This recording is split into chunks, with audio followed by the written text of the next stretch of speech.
bata. Titingin siya ng mga kung ano-ano pwedeng bilhin, guys. Ayan. So, namimili isang bata. Tumitingin siya kung anong bibilhin niya. Ayan, guys. Ano ba yan sa scrapbook? Alin?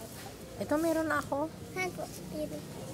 Ay, harus kayo talaga yung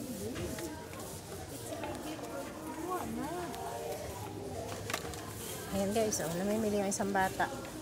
Ewan kung anong bibilhin niya, guys. Ayan.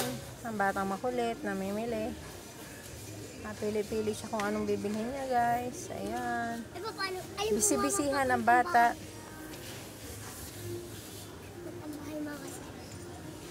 Compass. Paano nga saan pupunta bahay? You can use if we are going somewhere. Direct. Ay, pwede na ko. Mama.